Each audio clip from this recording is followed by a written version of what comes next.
Hey guys, how are you guys doing today? We are back with some more playing. So in this time, this is part 2 of Nothing to Everything, and I hope you guys are excited for this part. Today we'll be talking about from Raven 6/3 to Aransu 3 and maybe 6 if we have time. But let's get to the very important topic of why did I suggest you guys should go to Raven instead of Riftwalk and Dawnforge. And that's mainly because it's a lot more efficient and more effective that way. And I know that Raven is more expensive than Riftwalk.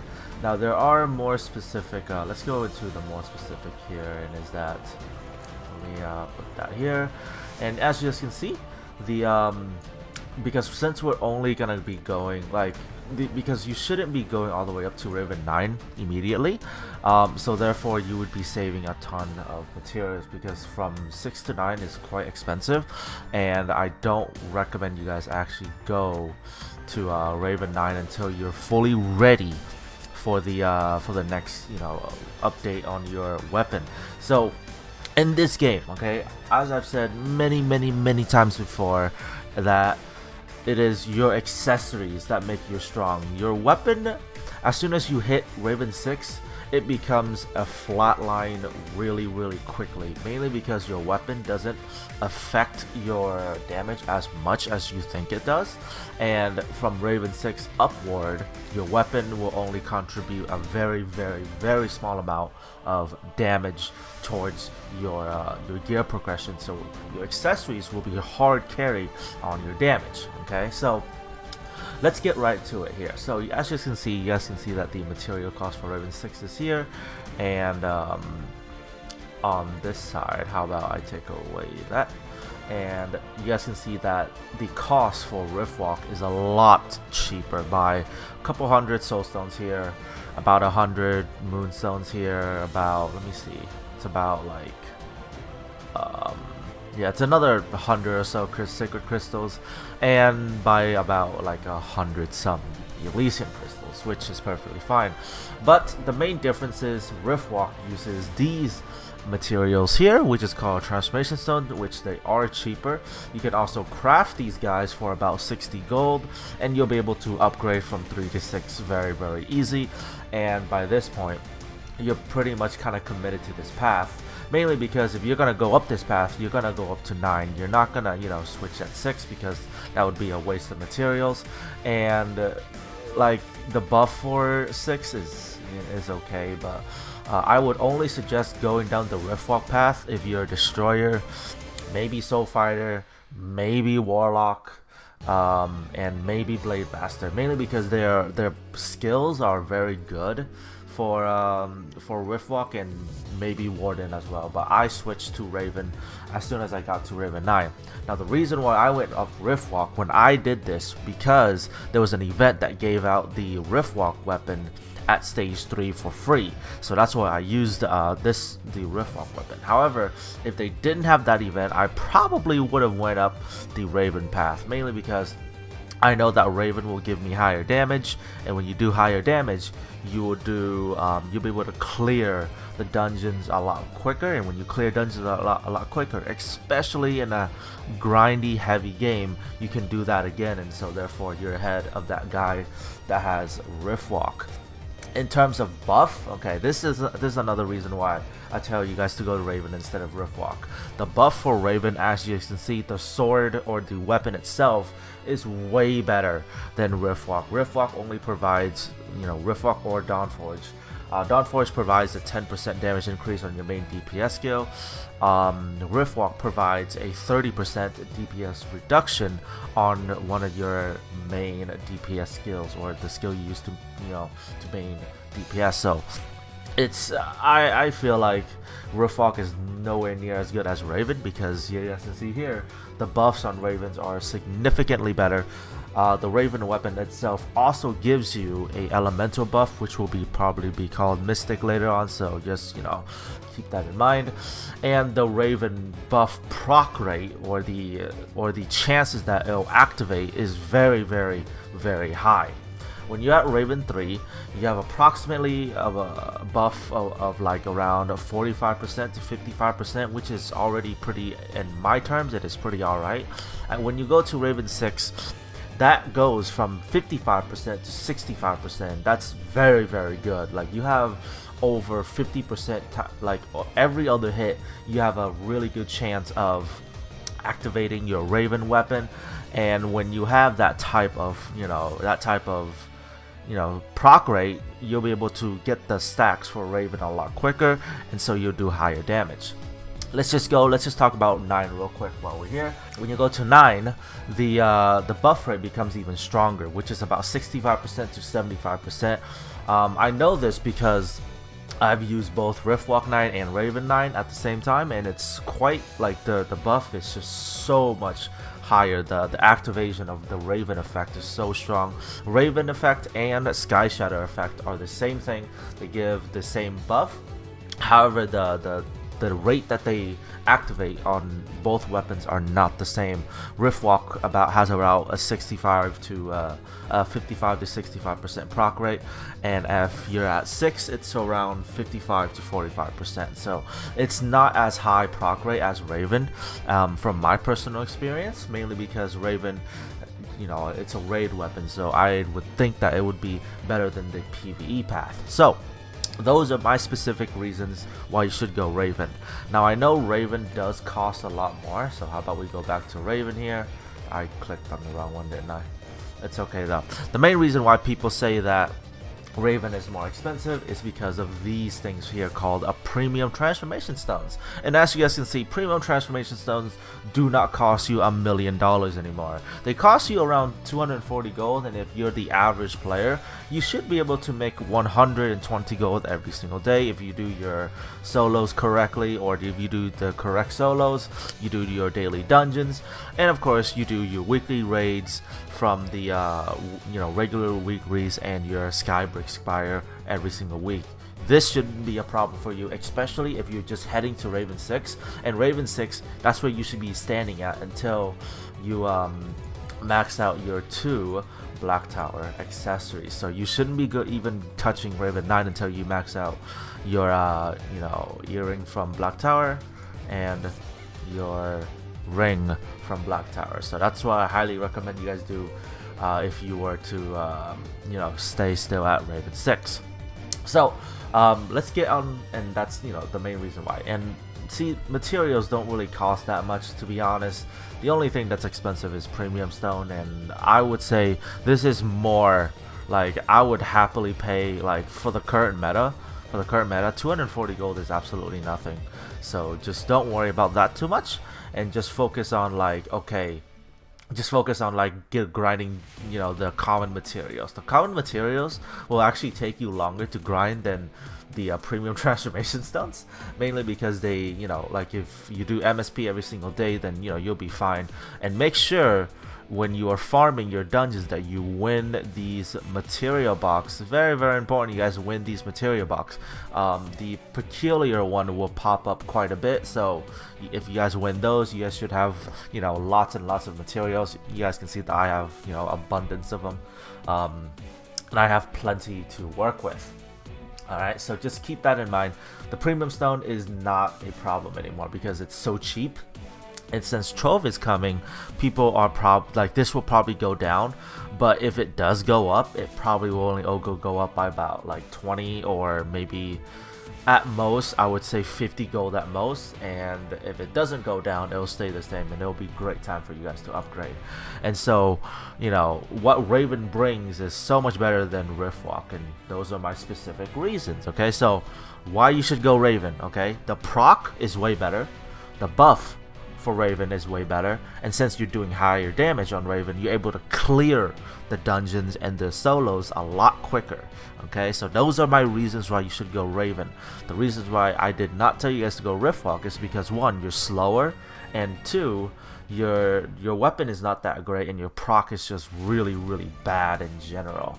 I don't really recommend you guys go down this path unless you're a warden, a soul fighter, warlock, Assassin, Destroyers, and Blade Master. If you're KFM, Force Master, Sin, Summoner, Blade Dancer, then you know you're perfectly fine going down the Raven path. And even if you're the classes that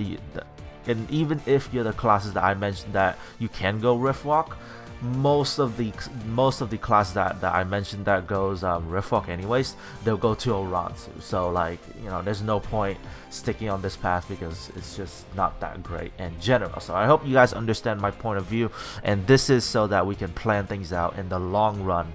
I don't look at these things as, you know, short upgrades. I look at them in long runs and see how the weapon can actually help you as a, you know, equipment. All right, so let's get on with the video. I believe last time we left off on Raven 3, and so if you're at Raven 3 right now, okay, I would say get your accessories up to stage 6, and I know this is really, you know, at stage 6 is really good because it's a really good midpoint where you get the max buff, which is 10, which is because if you only upgrade to stage 4 and then breakthrough. If you only upgrade to stage 3, breakthrough to stage 4, you only get like this 5% crit rate from a permafrost effect, and you only get 100%. After you go to stage 6 here, at stage 6 you get the 10%, which is really good. You also get 100%, 150% additional attack power.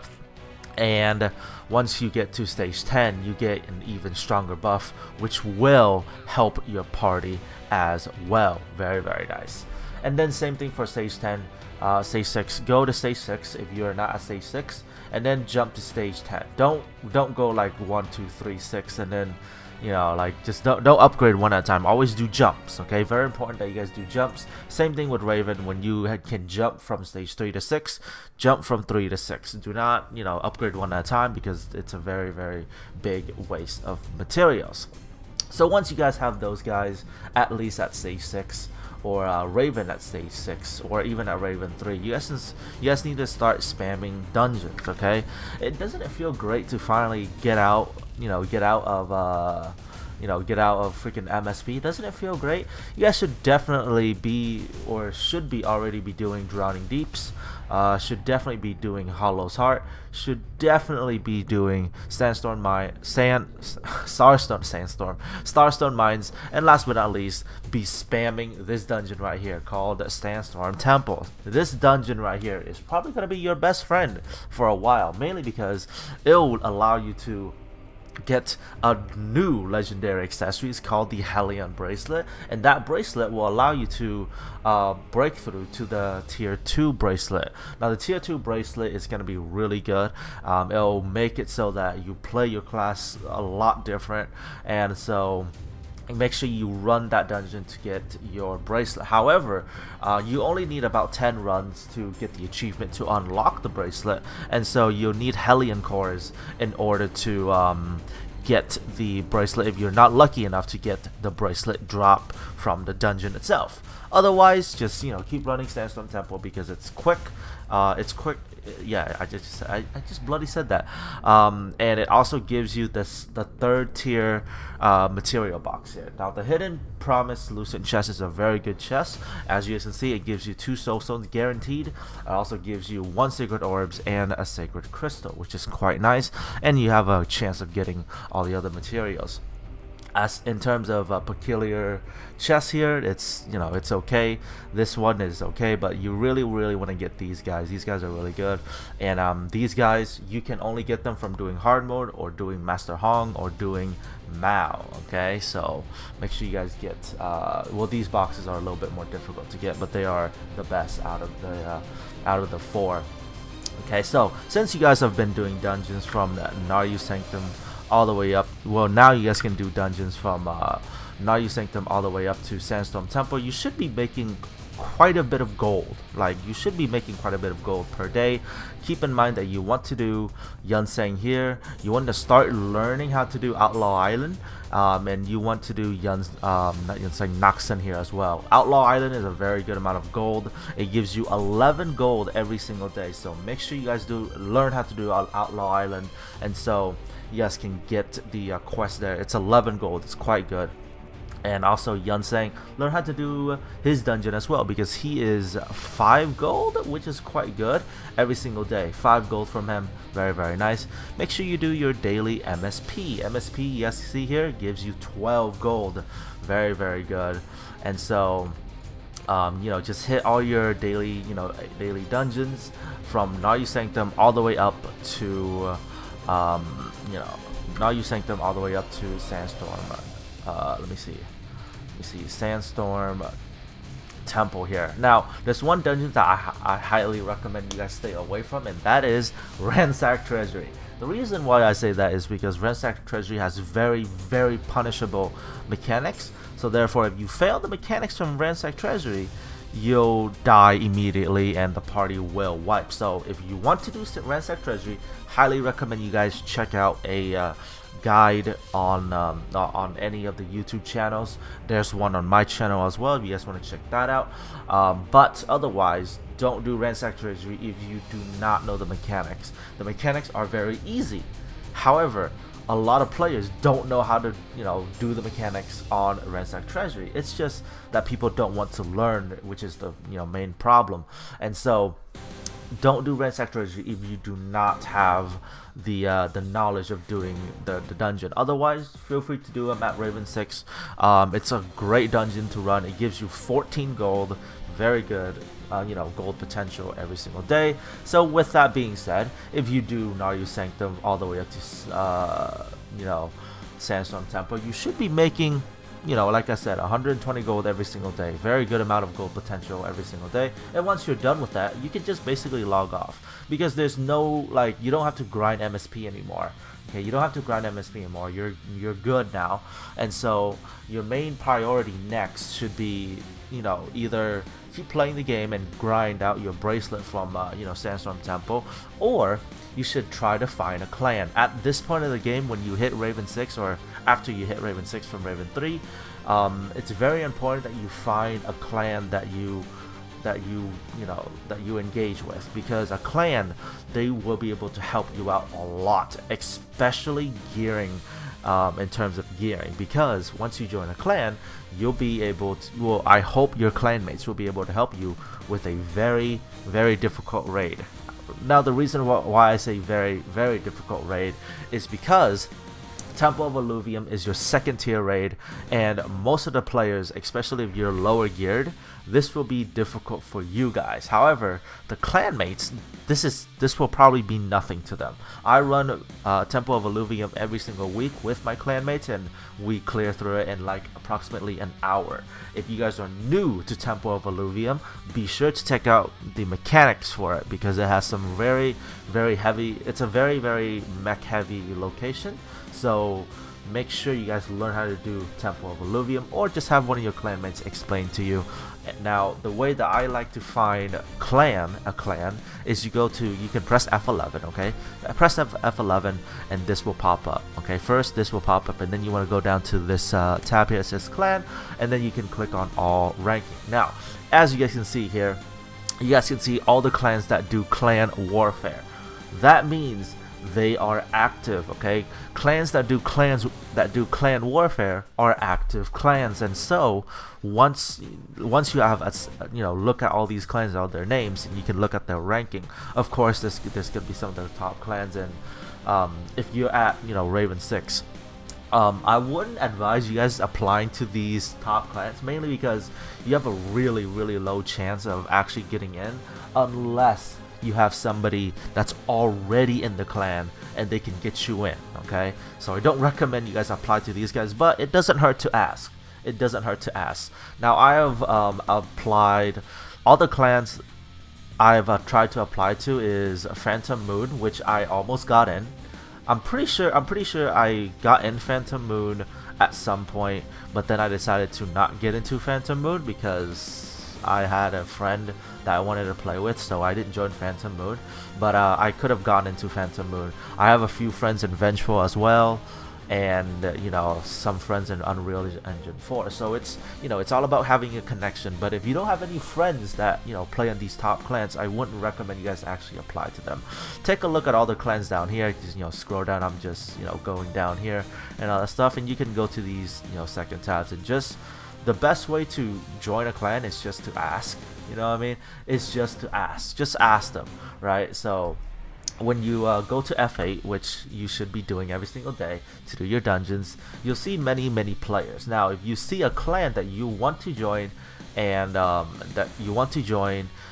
you should just PM them or private message them. To do that, you just press enter, press /T, and you'll be able to private message somebody there.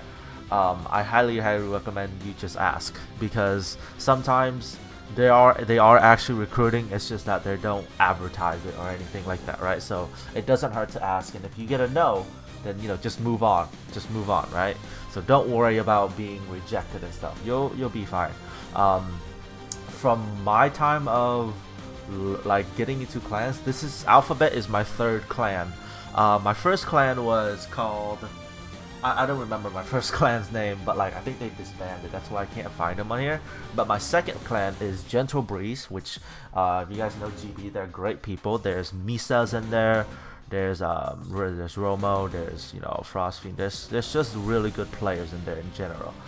The only reason why, you know, my warden is an Alphabet is because Alphabet is, you know, they're really high in ranking, and so when you join a clan that's, you know, a pretty decent ranking, you get specific buffs. You guys can see here on the top left hand corner, you guys get some EXP boost, some Celestial Basin boost, Zen Bean, and battle points. So everything you do, from farming peaches to farm PvP to, you know, doing dungeons, you get 85% more you get 85% more, you know, in percent for buff. So which is really good. So, you know, it's okay to just ask. Okay, just remember, the most important thing is just to ask to join a clan, because regardless, I'm pretty sure most of the players are good players in general, and they, you know, they're not gonna, most of the time, okay, most of them, they're not gonna belittle you because you have less gear than them. And that's saying most of the time, okay? There'll be some clans that are just absolute jerks, and they'll treat you like a piece of garbage, and I don't recommend staying in that clan. Just, you know, just leave that clan if you don't feel comfortable in that clan. Okay, so Temple of Illuvium, make sure you guys get into a clan. This raid is pretty difficult, especially if you're low gear. You'll get one-shotted by, you know, certain things and stuff, right? Also, you'll be able to do the a raid. There's 2 raids that you'll be doing. Scion's Keep. Now Scion's Keep is I would say it's a much easier raid, but it's a lot more mechanic heavy. Okay, mechanic heavy raid, because Scion's Keep, there's still some clans that still fail at Scion's Keep, so just keep that in mind. But if you're in a clan, you should be okay. Okay, and of course, if you guys have any questions, just join my Discord. I'm usually there, and of course, like, I usually chill in the you know, voice chat and stuff. So alright, let's move on. There's 2 very important gear you want to get from Temple of Illuvium, which is the Mystic Badge, the legendary Mystic Badge. This is where you'll get your Mystic Badge and stuff. And from Scion's Keep, you'll be able to get a very important item called Divine Greystone. This item will allow you to make your Fuse badge. So by this point of the game, when you have Divine Greystones, I 100% hope you guys learn how to play your class. It's very important that you start to learn to play your class properly, and if you don't know how to play your class by this point, please go out, watch some videos, and you'll definitely be a lot more educated in your class and playing the game. Because these 2 items right here, when you have them together, the Fuse badge and the Mystic badge, when they are together, they are really powerful.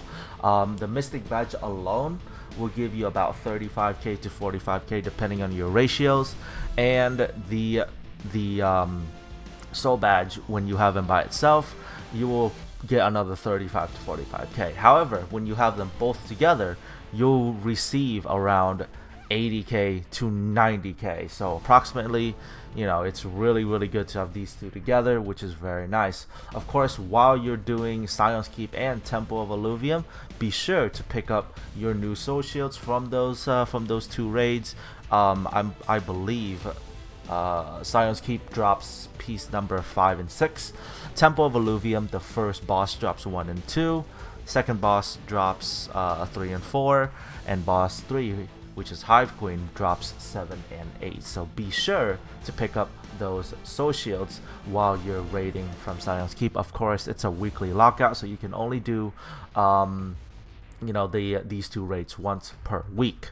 And last but not least, you need to pick up your Aransu breakthrough material. Unless you're a destroyer, the only class that should not be going Aransu is destroyer, and in terms of just upgrades. So you should be on the path here and getting your Aransu mat and getting ready to break through Aransu. Now keep in mind, this is over the period of like multiple weeks, okay? So don't think that we're you know, going through this extremely fast.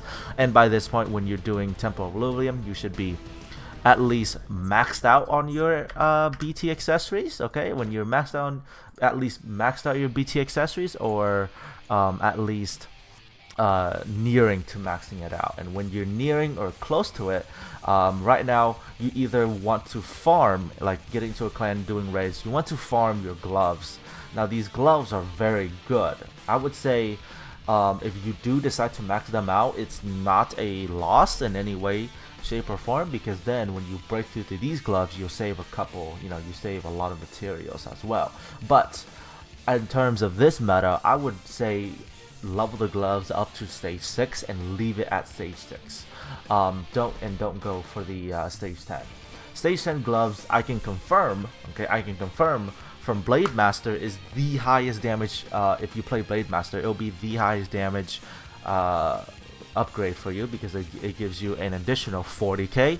For every other class, it will give you about 20k to 35k depending on what class you play. I play Warden and it gave me exactly 35k. So for every other class, it might be more or less depending on what class you play, but you shouldn't be like, I don't think you should max out the gloves because it doesn't really matter, but you should like just keep at stage 6, so then you can just go for these gloves here.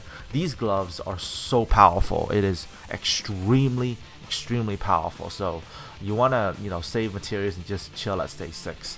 While you're chilling at stage 6 on your gloves, be sure to start learning a new solo dungeon. This new solo dungeon is called Circle of Sundering. Circle of Sundering is the second place, and it is located here at Ajimara Monastery. It is the place where you'll be needing to start doing, because you'll need a very specific bracelet that will allow you to either break through from the divinity breakthrough to the divinity bracelet, or the star breaker bracelet, which is very powerful. These bracelets right here, as soon as you get, you know, max out BT accessories, get Raven 9. Maybe farm for the gloves if you want to, and get your Mystic badge and your Fused Soul badge. Go here, start learning Circle of Sundering. I do not recommend you kill the last boss, however. The last boss, I'm not going to spoil who the last boss is, but the last boss is very hard. It took me 68 times to kill him, which in that time frame is about 3.5 hours. So I died 68 times. Okay, so he is not a joke boss. Okay, I don't recommend you guys go and try to kill him. Of course you can try to kill him, but like he's gonna wipe the floor with you. You don't have enough gear, and I don't recommend you guys try to kill Master Hong until you have this bracelet, because you'll save so much time and you'll save a lot of stress, okay, because the boss is hard. The boss is not a joke. And so I would say farm the first 3 bosses of Circle of Sundering, and so you should get these items called a Tranquility Emblem, which I have here to show you guys. These Tranquility Emblems you need in order to get the unrefined Starbreaker bracelet or the divinity. So they're both unrefined, but when you're farming, you'll probably get the let me see if I can find it here, the fragments here. So the fragments here, you know, you'll probably be getting fragments unless you're really lucky and you get a remnant necklace. You'll get 1 full coin if you get a remnant necklace. Okay, so once you have enough coins or fragments to make into coins, you go, not this guy, talk to this guy here, and you'll be able to buy them. You only need 5 of them, so it's not too bad. It's not too bad. Okay, so once you have these guys, make sure to max out your bracelet as soon as possible, because it is gonna be your next biggest DPS increase of approximately 80k. Very powerful stuff. Okay guys, so and basically after you start maxing this bracelet out, you should either plan to either go to you know, either already be at a Raven 9 or break through to Raven 9 and going to Aransu 3. And once you're at Aransu 3, you can do a new dungeon called the Shadowmoor. Very nice here. The Shadowmoor is not very hard, it's just that the DPS requirement for Shadowmoor is quite high, and people just want to one-phase the boss instead of doing the full mechanics for the boss, like I said. Alright guys, so with that being said, I hope you guys have enjoyed this video. I hope you guys have found this informative, and I'll see you guys next time on part 3 of Nothing to Everything. I hope you guys have learned something. If you did, be sure to smash that like button, and I'll see you guys next time on Blade and Soul. See you guys then.